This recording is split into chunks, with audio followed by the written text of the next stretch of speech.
ایک چھوٹے سے گاؤں میں ایک لڑکی رہتی تھی جس کا نام ہینا تھا۔ ہینا بہت ہی مہربان اور خوبصورت لڑکی تھی، مگر اس کی زندگی میں ایک خاص کمی تھی۔ اس کے والدین اس کی چھوڑی ہوئی دنیا کے لیے وفات پا چکے تھے اور وہ اپنے دادا دادی کے ساتھ رہتی تھی۔ ہینا اکثر رات کے وقت چاندنی میں باہر بیٹھ کر چاند کو دیکھا کرتی اور اس سے باتیں کرتی۔ وہ چاند کو اپنا رازدار سمجھتی تھی۔ ایک دن جب وہ چاند کی روشنی میں بیٹھی تھی، اچانک ایک روشنی چمکی اور سامنے خوبصورت فرشتہ ظاہر ہوا۔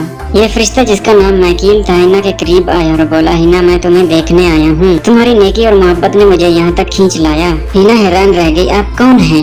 مائیکل نے مسکراتے ہوئے جواب دیا، میں تمہارا فرشتہ ہوں، تمہاری دعاؤں اور امیدوں کو میں نے سنا۔ ہینا نے پوچھا، آپ مجھے کیسے خوشی دے سکتے ہیں؟ میری زندگی میں بہت سارے غم ہیں۔ مائیکل نے کہا، زندگی میں غم آتے ہیں مگر خوشی ان غموں سے لڑنے کا حوصلہ دیتی ہے، اور میں آیا ہوں تاکہ تمہیں خوشی دوں۔ میں تمہیں دو چیزیں دوں گا، ایک تو صبر، دوسری محبت، ان کے ذریعے تم اپنی زندگی میں ہر مشکل کا سامنا کر سکو گی۔ ہینا نے آنکھیں بند کر کے دعا کی اور جب آنکھیں کھولی تو اس نے محسوس کیا کہ اس کے دل میں ایک عجیب سکون آ گیا ہے۔ چند دن بعد ہینا کو اپنے گاؤں میں ایک بوڑھی عورت ملی جو بیماری کی حالت میں تھی۔ ہینا نے اپنی محبت کا مظاہرہ کرتے ہوئے اس کی مدد کرنے کا فیصلہ کیا۔ اس نے بوڑھی عورت کے لیے دوائیں اور کھانے پینے کی چیزیں اکٹھی کی اور اس کی دیکھ بھال کرنے لگی۔